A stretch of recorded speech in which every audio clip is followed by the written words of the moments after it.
자, 오늘 함께 읽을 말씀은 로마서 9장 6절에서 18절까지 말씀입니다. 로마서 9장 6절에서 18절 말씀. 우리 함께 찾아서 쭉 같이 읽어보겠습니다. 9장 6절에서 18절.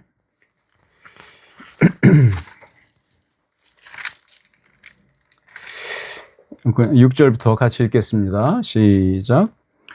그러나 하나님의 말씀이 폐하여진 것 같지 않도다.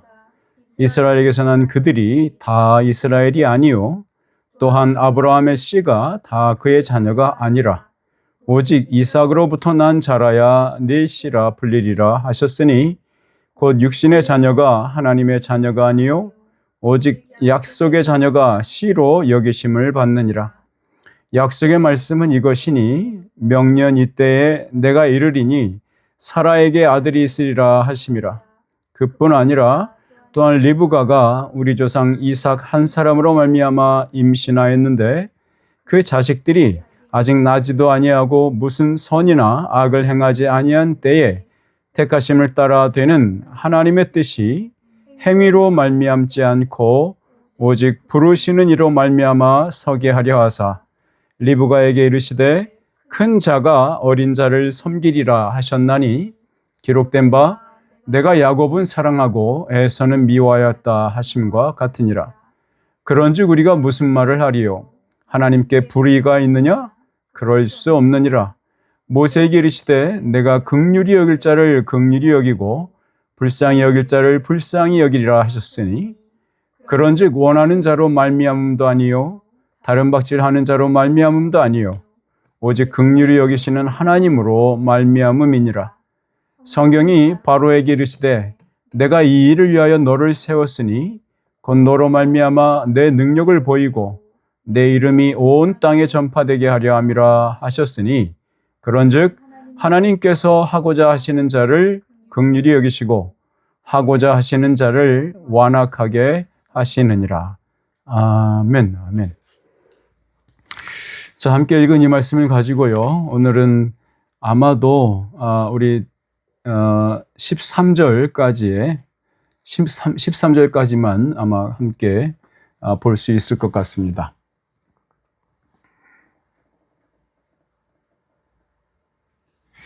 자, 여러분 오늘 이 짧은 시간 동안 제가 여러분에게 이렇게 해주기를 원하는 게 한 가지가 있습니다. 그것은 이겁니다. 과연 하나님을 믿는다는 게 뭔가라는 질문, 그러니까 하나님을 믿는다는 게 뭐지라는 그 질문을 계속해서 여러분의 염두에 두시면 좋겠습니다. 그러니까 말씀을 나누는 계속해서 하나님을 믿는다는 게 뭐지? 라는 질문 말입니다. 그 질문을 놓치지 마시고 계속 마음속에 갖고 계시면서 오늘 말씀을 함께 나누면 좋겠습니다. 여러분, 이 본문 말씀은요, 그 자연스러운 인간들의 사고 방식만으로는 소화하기가 어려운 본문입니다. 왜냐하면 우리가 읽은 이 말씀은 인간의 그 자연스러운 인간 본성에 반대되기 때문입니다. 여러분, 신앙을 가진 지 오래되었냐 아니면 초짜냐야 관계없이 이 구절은, 이 본문은 굉장히 똑같이 어렵습니다. 또한 한번 제대로 이해해 본 적이 있었다 하더라도 또다시 이런저런 질문에 노출되면 제대로 답하기 어려운 그런 본문이기도 합니다. 여러분, 그 이유는 아마도 여기서 바울이 말하고 있는 주제가 인간의 자연적인 이성과 경험을 넘어서는 초자연적인 것이기 때문일 수도 있습니다. 아마 그런 점에서 이 본문은 매번 우리 자신의 신앙 상태를 점검하게 하는 리트머스 시험지와도 같습니다. 그러니까 성경대로 믿고 있는 것인가 내가 지금? 아니면 예수라는 이름으로 내 마음대로 바벨탑을 쌓고 있는 것은 아닌가? 그런 질문들 말입니다. 우리의 인생 전체를 놓고 볼 때에 이보다 더 중요한 질문은 없지 않습니까? 여러분들은 어떻게 믿음 생활을 하고 계시고 있습니까? 여러분, 함께 이 본문을 읽어 나가는 중에 이 질문에 대한 주님의 답을 분명히 얻을 수 있기를 주님의 이름으로 축원합니다. 아멘. 자, 우리가 지난 시간에 로마서 말씀을 통해서 9장 1절에서 5절까지 말씀을 통해서 확인한 것은요, 사도 바울이 자기 동족과 혈육을 얼마나 아꼈는지, 그리고 이들이 참으로 그리스도의 사람들이 되기를 바라는 마음이 얼마나 컸었는지에 대해 관한 것이었습니다. 이렇게 한번 생각을 해보세요. 매우 귀한, 너무도 귀하디 귀한 그릇이 여러분 앞에 있다고 한번 상상을 한번 해보세요. 자, 이 그릇은요, 아주 위대한 토기장이의 손을 통해서, 그것도 아주 오랜 시간 공을 들여서 만들어진 거라고 생각을 해보세요. 자, 그 그릇은요, 안팎으로 아름다운 자개들이 수놓아져 있고요, 그 바깥으로는 놀랍도록 창조적인 기안과 세밀하고 정확한 도공의 솜씨만이 구현할 수 있는 그런 장식들로 그 그릇 바깥에 붙어져 있다고 한번 상상을 한번 해보세요. 이 그릇은요, 보는 사람마다 감탄할 뿐만 아니라 한 번 보고 나면 꿈에서라도 다시 보고 싶어 하는 그릇입니다. 바울은 그 모습을 로마서 9장 4절과 5절 상반절에서 이렇게 묘사하고 있었던 겁니다. 제가 읽어드릴게요. 그들에게는 양자됨과 영광과 언약들과 율법을 세우신 것과 예배와 약속들이 있고 조상들도 그들의 것이요. 이렇게 표현된 거죠. 여러분, 이 표현들은 예수 그리스도를 담는 그릇이 어떻게 준비되어 왔으며, 또한 그 그릇으로 쓰임 받는 것이 얼마나 큰 영광인가를 드러내주는 단어들이에요. 양자됨, 영광, 언약, 율법을 세우신 것, 예배, 약속들, 조상들도 그들의 것, 이 말들 말하는 겁니다.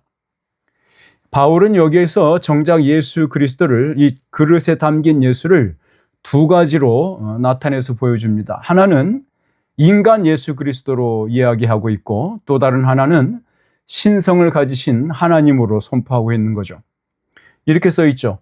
육신으로 하면 그리스도가 그들에게서 나셨으니, 이 부분이 예수 그리스도의 인성을 의미하는 것이고요. 그리고는 그는 만물 위에 계셔서 세세의 찬양을 받으실 하나님이시니라. 바로 이 부분은 예수 그리스도를 신성을 가지신 하나님이라고 표현하고 있는 부분이에요. 자, 우리가 지난 시간에 나눴던 이야기를 이렇게 요약할 수 있습니다. 그러면 우리가 지난 시간에 나눴던 이 부분을 오늘 본문과는 어떻게 이어지고 있을까요? 아마도 바울은 이 글을 쓰면서 혼자서 속으로 자기 자신이 스스로 만들어내는 그 질문들을 계속해서 염두에 두고 있는 것 같아요. 그 질문에 답을 하려고 하는 것 같아요. 그 답이 6절 앞부분인데요. 바울의 질문은 이거였습니다. 자, 그렇다면 이렇게도 온전하고도 완전한 것들을 지속적으로 그리고 다양하게 받아왔던 이스라엘 백성이 왜 그 그릇에 담긴 예수를 영접하지 않고 갖다 버렸는가 하는 질문입니다. 지금 앞에 언급했던 4절, 5절에서 나오는 아름다운 것들 있잖아요. 그 아름다운 것들, 그 그릇으로 잘 준비되어 왔는데 정작 그 그릇에 담기신 예수 그리스도를 왜 그 그릇인 이스라엘 백성들은 믿지 않고 발로 뻥 차버렸느냐, 이 말입니다. 이게 질문인 거죠. 여러분, 바울의 대답은 그들, 즉 대다수의 이스라엘 백성들이 예수를 인정하지 않았다고 해서 모든 이스라엘이 받아들이지 않았던 것은 아니다라고 얘기하고 있는 거예요. 자, 그래서 바울은 6절 처음을 이렇게 시작하고 있습니다. 버전이 약간 다를 수 있지만 이렇게 시작합니다. 그러나 하나님의 말씀이 폐기되었다고는 할 수 없습니다. 자, 여기서 그러나 하나님의 말씀이 폐하여진 것 같지 않도다라고 써 있잖아요. 다른 번역에서는 그러나 하나님의 말씀이 폐기되었다고 할 수 없습니다라고 얘기하고 있네요. 자, 그러니까 율법과 약속과 예배가 저들의 손에 안겨졌음에도 대다수의 이스라엘 백성은 그 율법과 약속과 예배가 가리키고 있는 그 예수를 알아보는 데에 실패했다, 이겁니다. 그러니까 그렇게 문자로 주신 그 영광스러운 언약들이 성취되지 않았으니까 혹시 이것은 하나님이 실패한 게 아니냐 이렇게 얘기하고 있는 거예요. 그러니까 이스라엘 백성들이 예수 그리스도를 그 그릇으로 쓰임 받았던 이스라엘 백성들이 정작 그릇에 담긴 예수 그리스도를 알아보지 못하고 그를 거부하고 발로 뻥 차버렸잖아요. 그걸 가지고 바울은 생각하는 거예요. 그럼 사람들은 이것이 하나님이 실패했다고 말하는 거 아니냐? 하나님이 정말 실패한 거 아니냐? 이렇게 말할 수 있지 않는가? 이런 질문을 가지는 거죠. 아니 그러면 혹은 하나님께서 처음에는 이스라엘 백성을 택해서 뭔가를 해보시려고 하다가 아니 이놈들이 말을 안 들으니까 하나님 스스로 다른 친구들을 찾아보시려는 거 아닌가? 마치 이렇게 말입니다. 그러니까 하나님께서 이스라엘 백성에게 주셨던 약속이 그리고 그 영광이 실패했다고 말할 수 있는 거 아니겠는가라는 질문에 바울은 답하고 있는 겁니다. 뭐라고요? 그렇게 말할 수 없다라고요. 자, 왜냐하면 지금의 이스라엘과 그들의 조상 때부터 혹은 이 백성 안에 하나님의 특별한 긍휼하심과 사랑하심을 입었던 사람들이 계속해서 있어 왔기 때문이라는 겁니다. 이제 바울은 그 증거를 하나하나 제시하고 있는 거예요. 오늘 본문 말씀의 6절에서 9절은 사라 있죠. 아브라함의 아내였던 사라를 통해 주신 그 약속의 씨라는 것을 증거로 보여주고 있고요. 이어지는 10절에서 13절까지는 리브가를 통해서 이어가도록 해주신 약속의 씨, 그거를 또 다른 증거로 제시하고 있는 겁니다. 그리고 나서는 어떤 것으로 마무리하고 있냐면, 그렇다면 하나님의 행위가 부당하고 불공정한 게 아니냐라는 도전, 여기에 대해서 바울이 대답하는 겁니다. 자, 지금 제가 말씀드린 이 하나는 사라, 하나는 리브가, 하나는 그럼 하나님이 불공정한 게 아니냐라는 이 세 가지 질문, 이 세 가지 질문을 하나하나 그 논점을 가지고 기록된 내용의 순서에 따라서 함께 살펴보고자 합니다. 자, 먼저 그럼 6절에서 9절 말씀을 같이 한번 읽어보죠. 로마서 9장 6절에서 9절 말씀입니다. 자, 6절에서 9절 같이 한번 읽어볼게요. 시작. 그러나 하나님의 말씀이 폐하여진 것 같지 않도다. 이스라엘에게서 난 그들이 다 이스라엘이 아니요 또한 아브라함의 씨가 다 그의 자녀가 아니라 오직 이삭으로부터 난 자라야 네 씨라 불리리라 하셨으니 곧 육신의 자녀가 하나님의 자녀가 아니요 오직 약속의 자녀가 씨로 여기심을 받느니라. 약속의 말씀은 이것이니 명년 이때에 내가 이르르니 사라에게 아들이 있으리라 하심이라. 네. 자, 이거 약간 쉬운 버전인데 새 번역에 이렇게 써 있습니다. 제가 읽어드릴게요. 이스라엘에게서 태어난 사람이라고 해서 다 이스라엘 사람이 아니고 아브라함의 자손이라고 해서 다 그의 자녀가 아닙니다. 다만 이삭에게서 태어난 사람만을 너의 자손이라 부르겠다 하셨습니다. 이것은 곧 육신의 자녀가 하나님의 자녀가 된다는 것이 아니라 약속의 자녀가 참 자손으로 여겨지리라는 것을 뜻합니다. 그 약속의 말씀은 내년에 내가 다시 올 때쯤에는 사라에게 아들이 있을 것이다 한 것입니다. 네, 이렇게 번역되어 있어요. 자, 그러니까 6절에 언급된 이 이스라엘은요, 야곱을 지칭하는 게 아닙니다. 여러분, 야곱의 이름이 이스라엘이잖아요. 그 야곱 개인을 지칭하고 있는 게 아니고 아브라함의 후손 모두를 총칭하는 단어예요. 전체 유대인을 의미할 수도 있는 거죠. 자, 그러나 더 첨가해서 설명하고 있는 7절을 보면요. 자, 6절의 이스라엘은 아브라함의 자손이라는 일반적인 호칭으로 사용하고 있는 것이 분명하죠. 그러면서 바울이 6절과 7절에서 말하고자 하는 것은 첫째 이것입니다. 자, 그냥 아브라함의 허리에서 태어났다고 해서 다 아브라함의 자손이 아니다라고 얘기하는 거죠. 자, 오히려 하나님께서 따로 선택해서 부르신, 즉 특별한 의미와 목적을 부여하고 계시는 그 자손이 참 이스라엘이고 아브라함의 자손이라는 겁니다.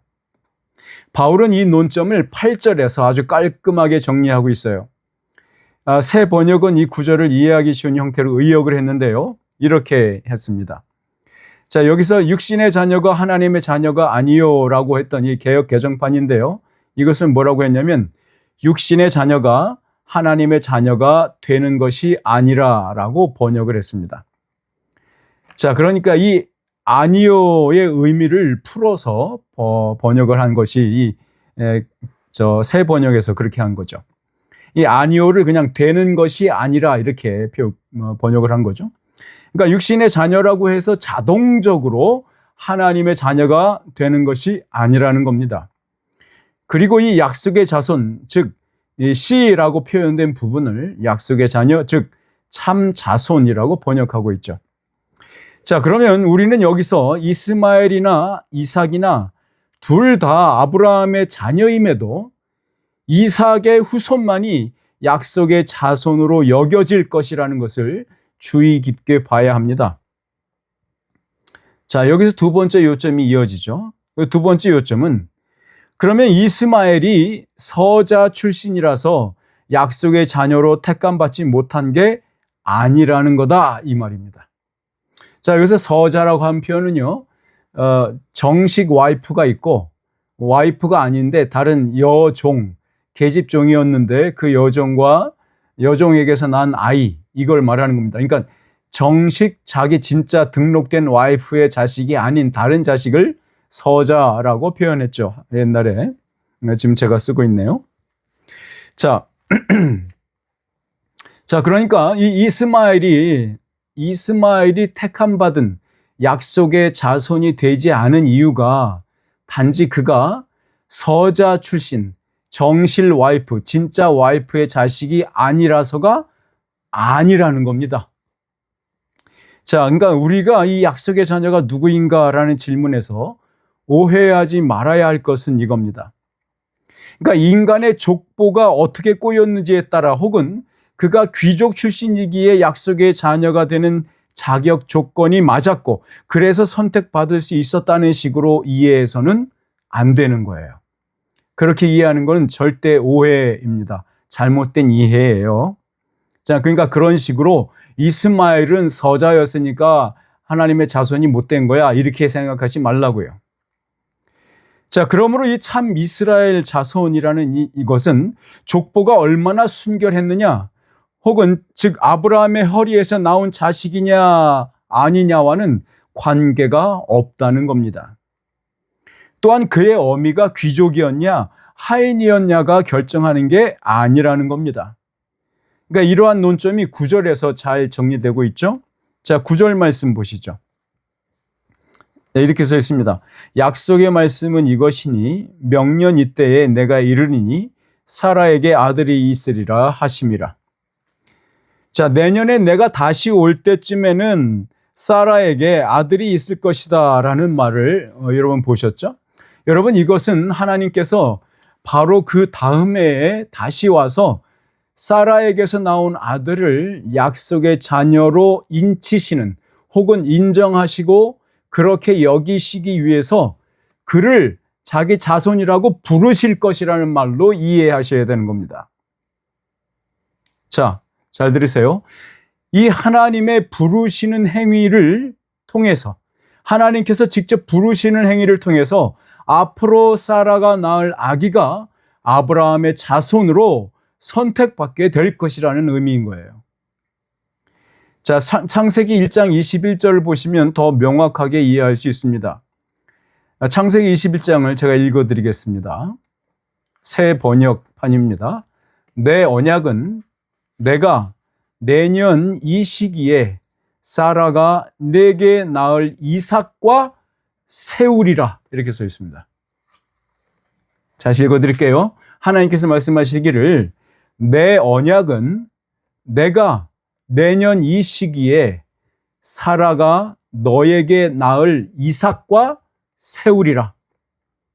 일줄이면 무슨 말이냐면요, 하나님께서 이렇게 말하는 거예요. 내 언약은 내가 직접 이삭과 세울 거다, 이런 얘기예요.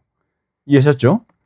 자, 그러니까 언약의 후손이 되는 것은요, 그저 아기가 태어나는 몸의 일이 아니라는 거예요.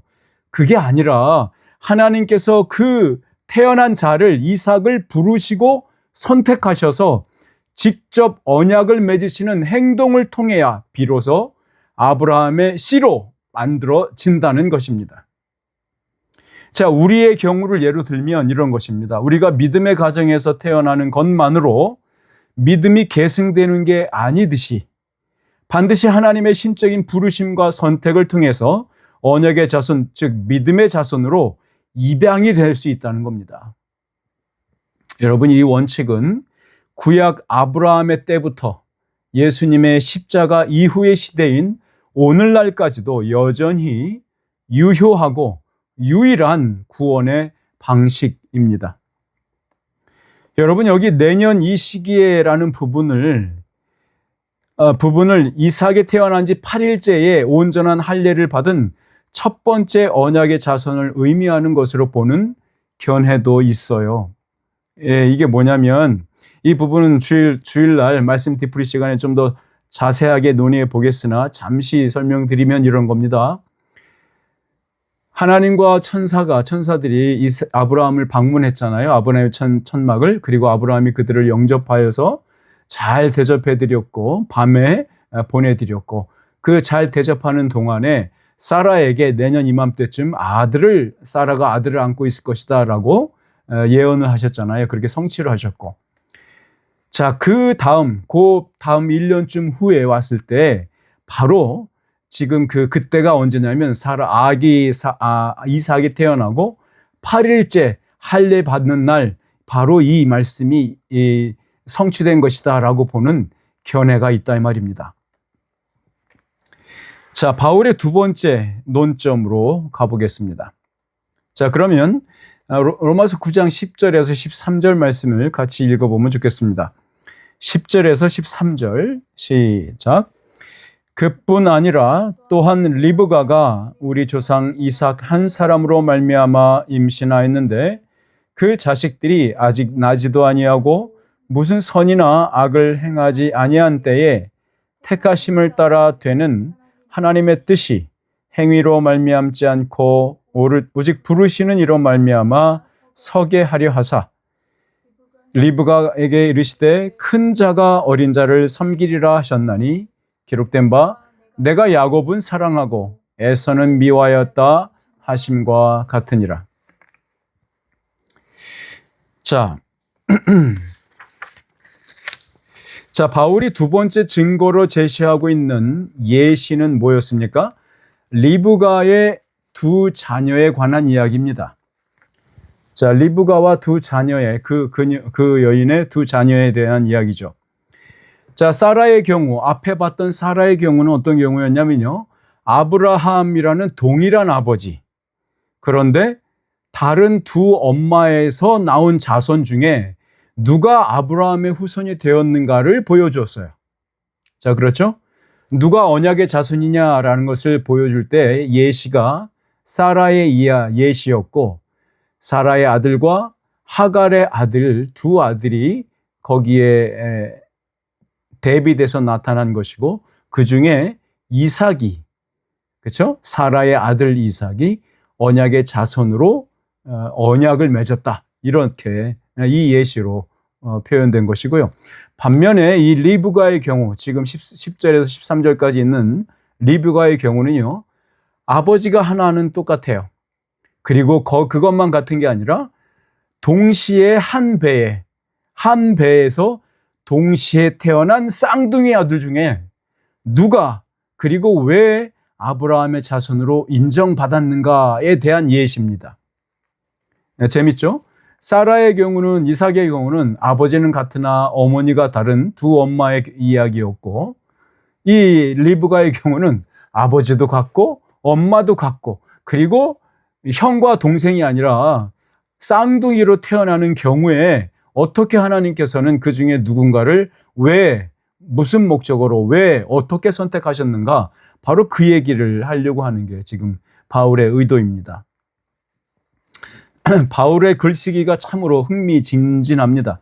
겉으로 보기에는 바울은 굉장히 사변적이고 논리적인 주장을 계속해서 밀어붙이는 것 같이 보입니다만 여러분 그 내용을 곱씹어 보면 꽤나 재미있는 드라마를 보는 것 같습니다. 리브가의 예가 그래요. 그러니까 리브가에게서 한 태로부터 나온 두 아들, 이거를 뭐라 부르냐면 쌍태라고 부르죠. 이 쌍태의 아들들 중에 누가 아브라함의 자손이 되었고 어떻게 그렇게 된 것인가를 설명하려는 바울에게 더없이 좋은 재료가 되는 이야기인 거죠. 여러분, 바울은 10절에서 이 쌍둥이 아들들의 아버지는 이삭 한 사람이라고 말하고 있어요. 이어지는 11절을 다시 한번 읽어볼까요? 11절입니다. 시작. 그 자식들이 아직 나지도 아니하고 무슨 선이나 악을 행하지 아니한 때에 택하심을 따라 되는 하나님의 뜻이 행위로 말미암지 않고 오직 부르시는 이로 말미암아 서게 하려 하사. 여러분, 이 세 번역이 참 좀 더 이해하기 편해서 제가 다시 읽어드릴게요. 그들이 태어나기도 전에 무슨 선이나 악을 행하기도 전에 택하심이라는 원리를 따라 세우신 하나님의 계획이 살아있게 하시려고 또 이러한 일이 사람의 행위에 근거하는 것이 아니라 부르시는 분께 달려있음을 나타내시려고 라고 세 번역이 그렇게 번역을 했습니다. 자, 그러니까 이 아브라함의 자손이 누구인가를 이해하고자 할 때 오로지 하나님께서 택하시는 선택의 원리로만 아브라함의 씨가 된다는 것을 보여주고자 이렇게 하셨다는 겁니다.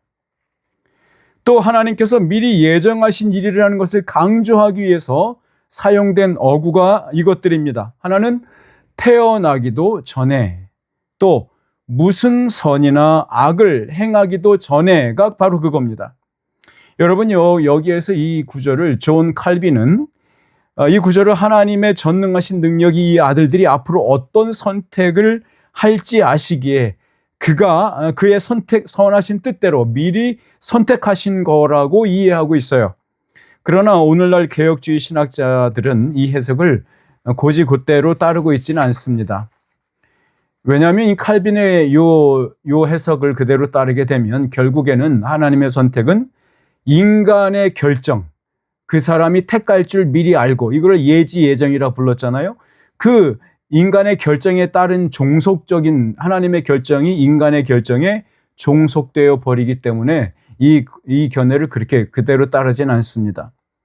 그래서 오히려 이 구절은 하나님이 인간의 조건과 환경에 구애받지 않는 철저히 자발적이고 자유로운 선택임을 증명하는 것으로 이 구절을 이해하고 있는 겁니다. 자, 여러분, 창세기 25장 21절을 한번 보시죠.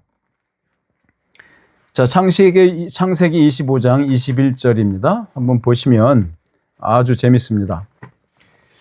자, 25장 21절을 한번 읽어볼까요? 시작. 이삭이 그의 아내가 임신하지 못하므로 그를 위하여 여호와께 간구하매 여호와께서 그의 간구를 들으셨으므로 그의 아내 리브가가 임신하였더니. 자, 보시죠.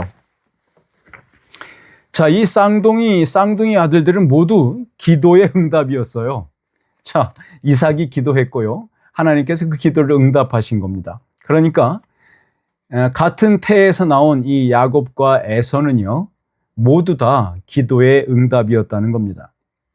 자, 그럼에도 성경은 이 두 사람의 삶의 시작과 끝을 전혀 다르게 평가하고 있죠. 그러니까 똑같은 아버지의, 그것도 기도의 응답으로 낳은 자식들임에도 불구하고 하나는 선택을, 그리고 다른 하나는 똑같은 의미를, 똑같은 선택을, 똑같은 책임을 부여받지 못했죠. 여기가 소위 선택과 유기라는 설명이 나오게 되는 지점이기도 합니다. 자, 하나님께서는요, 야곱과 에서 중에서 자신이 아브라함의 씨로 선택한 아들이 있다는 것을 리브가에게 이렇게 알려주었습니다. 형이 큰 자가 동생을, 작은 자를 섬길 것이다 라고요. 형이 동생을 섬길 거다, 큰 자가 작은 자를 섬길 것이다, 이렇게 말이죠. 여러분, 우리는 이 예언이 어떻게 성취되었는지 이미 알고 있어요. 그래서 부담 없이 이 구절을 해석하죠. 그러나 이 구절은 아주 다양하게 이해되고 있어요. 이것이 야곱과 에서라는 그 개인을 의미하는 것인지 아니면 이스마엘, 즉 에돔 족속과 이스라엘 민족을 뜻하는 것인지에 대해서 아주 여러 각도로 많은 사람들이 살펴보고 있는 구절입니다. 여러분, 야곱의 인생 이야기 속에서는 이 이스마엘이 야곱을 섬긴 일에 대해서 구체적인 증거가 나오지 않아요. 자, 어떻게 약속을 했어요? 큰 자가 작은 자를 섬길 것이다, 이렇게 약속했잖아요. 그러나 야곱의 인생을 쭉 돌아보시면 이스마엘이 철저하게 야곱을 섬기거나 대단히 존경했거나 뭐 이렇게 싹싹 빌었거나 뭐 이런 것이 나오지 않는다, 이 말입니다. 그래서 그런데 자세히 보시면 이 일은 좀 더 미래에 가서 성취된 일이었어요. 그래서 어떤 이는 이 야곱이 에서에게서 장자권을 획득하는 장면 있죠. 그 팥죽 주고서 장자권을 샀잖아요. 그 장면을 큰 자가 작은 자를 섬길 것이다 라는 그 예언의 성취로 보기도 합니다.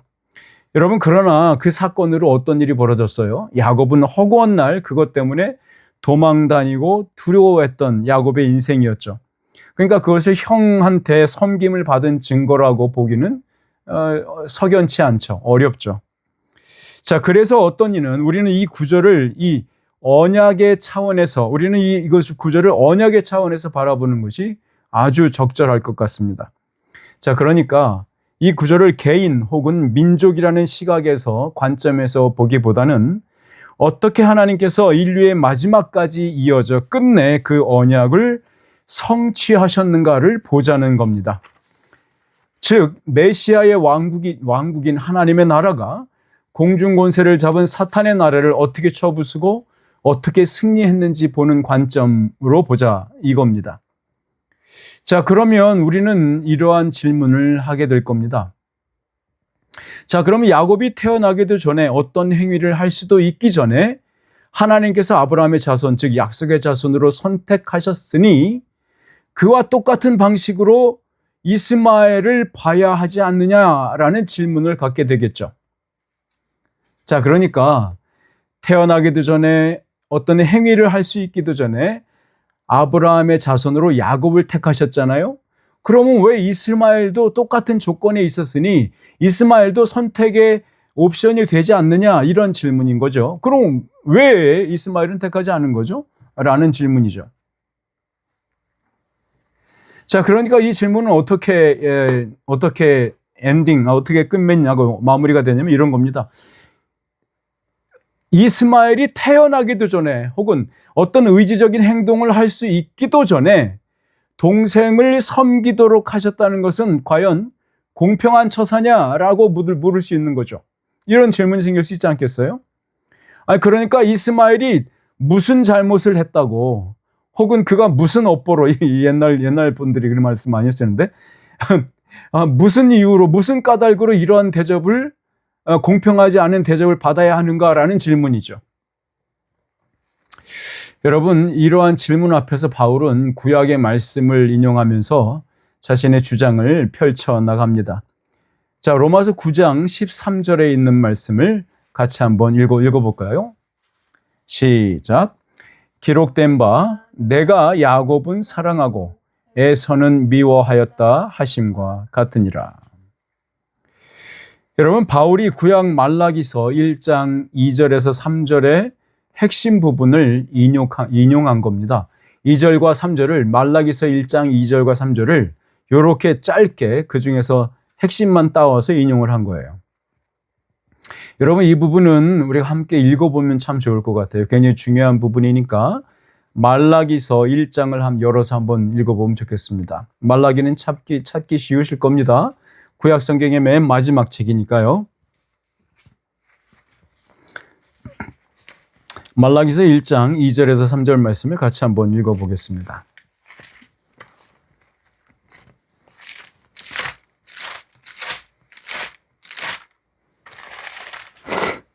자, 시작. 여호와께서 이르시되 내가 너희를 사랑하였노라 하나 너희는 이르기를 주께서 어떻게 우리를 사랑하셨나이까 하는도다. 나 여호와가 말하노라. 에서는 야곱의 형이 아니냐.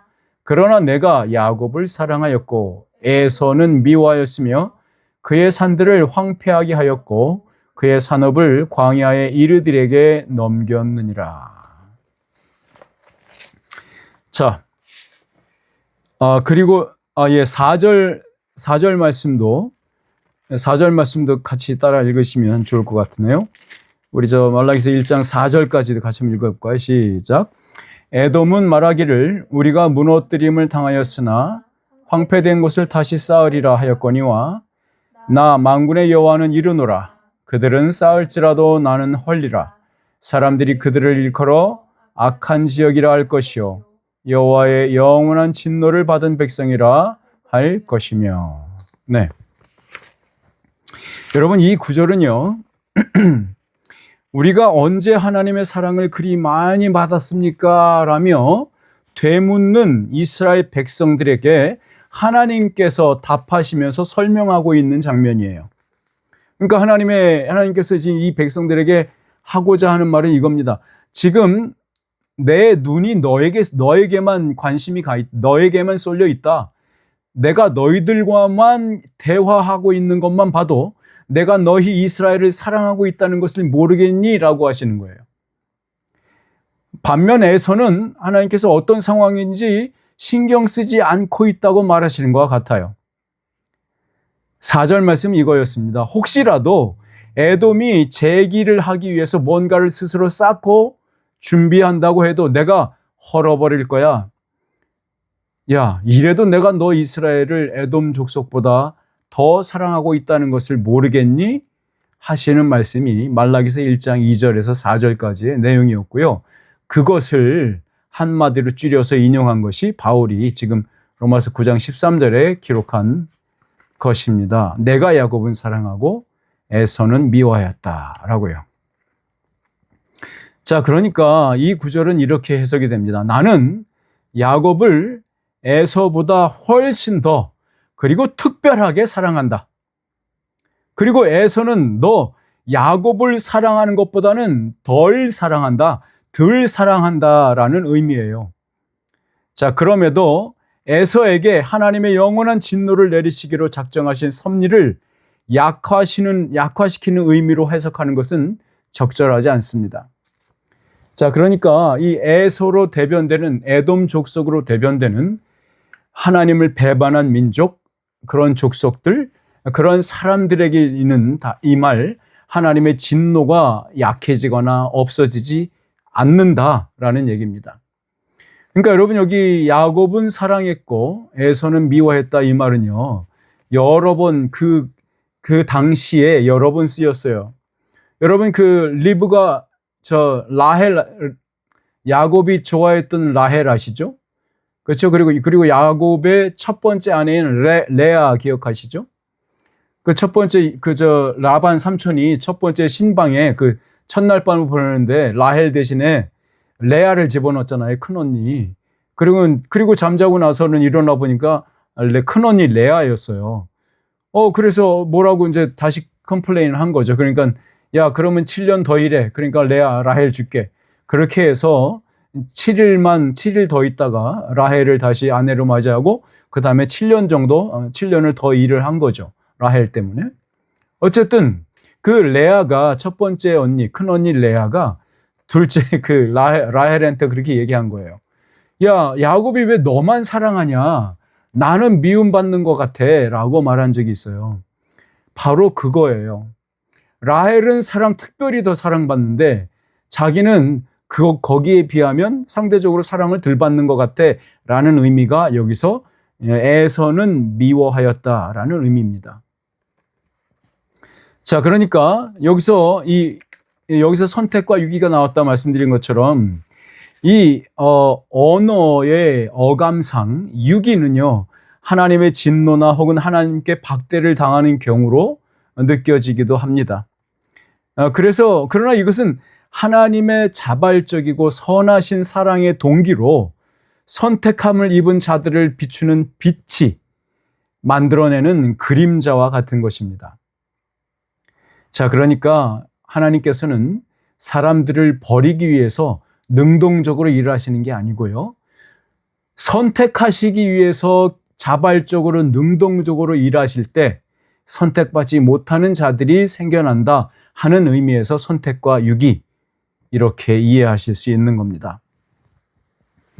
자, 선택과 유기를요, 상대성에 기반해서 이해하려는 태도는 많은 왜곡된 생각을 만들어내게 됩니다.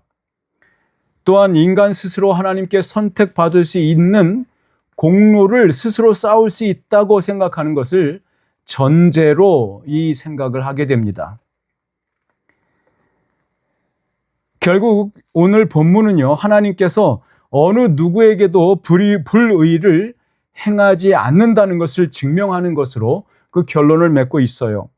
하나님은 인생 누구에게도 긍휼을 베푸셔야만 하는 그런 입장에 있지 않습니다. 하나님은 인간 어느 누구에게도 긍휼을 베풀어야만 하는, 자비를 베풀어야만 하는 그런 빚을 사람에게 진 적이 없다 이 말입니다.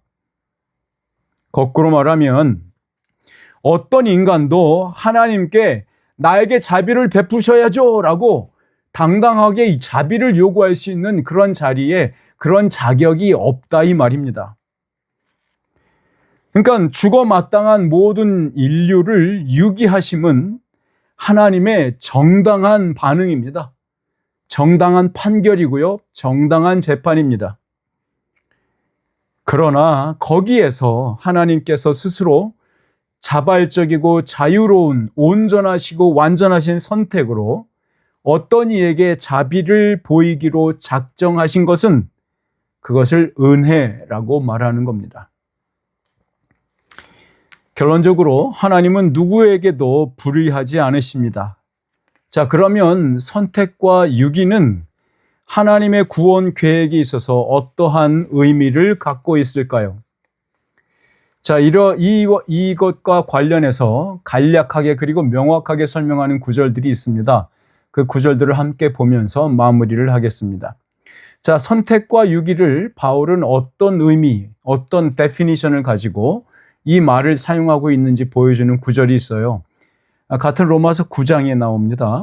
우리 22절과 23절입니다. 로마서 9장 22절과 23절을 같이 한번 읽어볼까요? 22절과 23절입니다. 시작. 만일 하나님이 그의 진노를 보이시고 그의 능력을 알게 하고자 하사 멸하기로 준비된 진노의 그릇을 오래 참으심으로 관용하시고 또한 영광받기로 예비하신 바 긍휼의 그릇에 대하여 그 영광의 풍성함을 알게 하고자 하셨을지라도 무슨 말을 하리요. 자, 이거를 세 번역에서 이렇게 번역하고 있네요. 제가 읽어드릴게요. 하나님께서 하신 일도 마찬가지입니다. 하나님께서 진노하심을 보이시고 권능을 알리시기를 원하시면서도 멸망받게 되어 있는 진노의 대상들에 대하여 꾸준히 참으시면서 너그럽게 대해주시고 또 영광을 받도록 예비하신 자비의 대상들에 대하여는 자기의 풍성하신 영광을 알리시고자 하셨더라도 어떻다는 말입니까? 이렇게 되어 있습니다. 여러분, 여기서 바울이 말하는 유기, reprobation이죠. reprobation. 이 유기는 구원의 섭리 측면에서 어떻게 표현되어 있냐면 멸망받게 되어 있는 진노의 대상으로 작정된 사람을 의미하는 겁니다. 그것이 유기라는 말에서 바울 머릿속에 갖고 있는 유기라는 말의 데피니션이에요. 그러니까 구원의 섭리 측면에서 보면 멸망받게 되어 있고 진노의 대상으로 작정된 사람, 이게 유기입니다. 자, 그런데 그 유기된 사람들은 현실 속에서는 어떤 상태를 살고 있는가? 현실, 오늘의 상태 말입니다. 어떻게 표현하고 있습니까? 현실 속에서 그 유기는요, 어떻게 정의되고 있냐? 하나님께서 꾸준히 참아주시면서 여전히 너그럽게 대해주시는 대상들을 의미하고 있다 이 말입니다. 자, 이해하셨죠? 구원의 섭리 측면에서는 작정돼 있어요. 뭐라고? 진노로, 멸망으로 작정된 거예요. 이해되시겠죠? 그런데 그 사람들의 현실은 어떻게 되어 있냐? 꾸준히 하나님께서 여전히 참아주신대요. 그리고 여전히 너그럽게 대해주신대요. 바로 이것이 현실, 우리나라한다. 지금 우리의 현실 속에서의 유기받은 사람들, 유기에 처해져 있는 사람들의 현실입니다. 현재, 실제. 자, 반면에, 그럼 유기를 분명히 이해하셨죠? 그러면 선택은 어떤 걸까요? 이 선택에 대해서 구원사적 의미는 뭐라고 썼냐면, 영광을 받도록 예비된 자비의 대상들이라고 표현하고 있는 거예요. 자, 그렇죠? 영광을 받도록 예비하신 자비의 대상들에 대하여 이렇게 말하고 있잖아요. 23절에. 자, 그러니까 이 선택이라는 말의 대상이 되는 그분들의, 그 사람들의 구원사적 의미는 영광을 받도록 예비된 자비의 대상들, 이겁니다. 자비의 대상들이고 영광을 수여받을 사람들, 이런 얘기입니다. 그것이 선택에 들어가는 사람들이에요. 그러면 그 사람들의, 이 선택에 들어가는 사람들의 현실은 어떻게 표현합니까? 그러니까 현실에서는 이렇게 표현합니다. 하나님께서 자신의 풍성하신 영광을 알려주시는 대상, 이 사람들이 선택에 들어갑니다. 하나님께서 자신의 풍성하신 영광을 알려주시는 대상이라고 표현하고 있습니다. 자, 이것으로 여러분 선택과 유기를 바울은 어떻게 보고 있는 것인지 분명히 아실 수 있을 겁니다. 자, 그러면 하나님께서는 어떻게 선택과 유기의 방법을 취하셨을까요? 그 목적은 무엇일까요? 우리 이 나오는 다음 구절에서 한번 살펴보면 좋겠습니다. 우리 로마서 11장 31절과 32절이에요. 우리 11장 말씀으로 잠깐 가볼게요. 31절에서 32절. 로마서 11장 31절에서 32절. 자, 같이 한번 읽어봅니다. 시작. 이와 같이 이 사람들이 순종하지 아니하니 이는 너희에게 베푸시는 긍휼로 이제 그들도 긍휼을 얻게 하려 하심이라. 하나님이 모든 사람을 순종하지 아니하는 가운데 가두어 두심은 모든 사람에게 긍휼을 베풀려 하심이로다. 자, 이것을 제가 새 번역판으로 제가 읽어드릴게요. 너희가 전에는 하나님께 순종하지 아니하더니 이스라엘이 순종하지 아니함으로 이제 긍휼을 입었는지라. 31절입니다. 이와 같이 이 사람들이 순종하지 아니하니 이는 너희에게 베푸시는 긍휼로 이제 그들도 긍휼을 얻게 하려 하심이라. 하나님이 모든 사람을 순종하지 아니하는 가운데 가두어 두심은 모든 사람에게 긍휼을 베풀려 하심이로다. 자, 여러분, 지금 읽은 말씀은 이겁니다. 이 사람들이 순종하지 아니하니 이거는 유기에 들어가 있는 사람들이잖아요. 이것은 너희에게 베푸시는 긍휼로, 그렇죠? 이거는 선택이죠. 저들로 선택을 얻게 하려 하심이라 라는 말이 31절이고요. 32절은 하나님이 이 모든 사람을 순종하지 아니하는데 가두어 두신 이것은 유기에 두신 것은 이 말이에요. 유기에 놔두신 것은 뭐라고요? 무슨 목적이 뭐라고요? 모든 사람에게 긍휼을 베풀려 하십니다. 이렇게 써 있죠. 자, 그러니까 이 선택과 유기의 상대성, 이것은요, 이 구절에서 밝히고 있는 방식으로만 이 상대성이 이해될 수 있어요.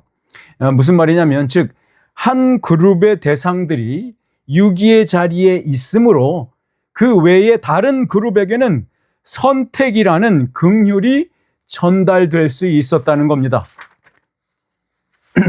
자, 이와 같은 방식으로 유기된 백성이었던, 즉 이방인이었던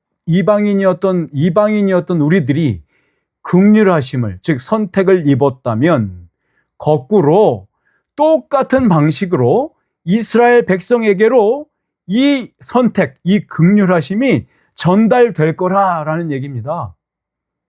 자, 결국 32절이 말하듯이 하나님께서 누군가를 유기하심은 다른 사람들을 긍휼히 여기심으로 선택하시기 위함이다. 이 얘기입니다. 목적이 그겁니다. 선택과 유기의 목적이 바로 그거라는 겁니다. 자, 사랑하는 성도 여러분, 선택과 유기는요, 정말로 바르게 깨달아야 되거든요. 바울이 이것을 선택과 유기에 대해서 깨달은 바울의 깨달음은요, 이 주제에 대해서 자꾸 운명론적 혹은 결정론적으로만 생각하기 쉬운 우리의 사고방식, 우리의 어리석음을 꾸짖는 것과 같습니다. 자, 여러분, 선택과 유기는 오늘의 문제로 받아들이셔야 합니다. 오늘의 문제, 오늘 지금의 문제로 이해되어야 합니다. 자, 하나님의 고집은 누군가를 벌하시는 거에 초점이 맞춰져 있는 게 아닙니다. 여러분, 자기 아들까지 내어주신 분이 어찌 그 외의 모든 것을 내어주시지 않겠습니까? 여러분, 선택과 유기는 우리에게 무서움과 공포와 진노의 하나님을 전시하고자 하는 것이 절대 아니에요. 도리어 우리 자신을 향하여서 긍휼을 구하시기를 원하시는, 긍휼을 자비를 베풀기를 원하시는 하나님의 구원 초청입니다. 여러분, 선택이 됐든지 유기가 됐든지 간에 하나님이 다 하시는 겁니다. 여러분들이 생각하고 믿는 하나님이 어떠한 분인가에 따라서, 잘 들으세요. 여러분이 믿는, 여러분의 머릿속에 여러분이 섬기는, 여러분이 경배하는 그 대상인 하나님이 어떤 분이신가에 따라서 어떤 이는 진노의 얼굴로 영혼들을 지옥 불로 던져넣는 것에 쾌감을 느끼고 있는 가학적인 하나님을 머리에 그릴 수도 있어요. 아니면 자신의 아들을 아끼지 아니하고 우리를 살려내시려는 그 긍휼의 하나님을 그리실 수도 있는 겁니다. 여러분이 생각하는 하나님은 어떤 분이십니까? 말씀이 분명히 증거하는 바를 믿고 따르시는 여러분이 되시기를 주님의 이름으로 축원합니다. 여러분 오늘 밤에는 하나님의 선택도 하나님의 유기도 여러분들이 고백하며 아멘으로 받아들이며 사랑할 수 있으면 좋겠습니다. 기도하겠습니다.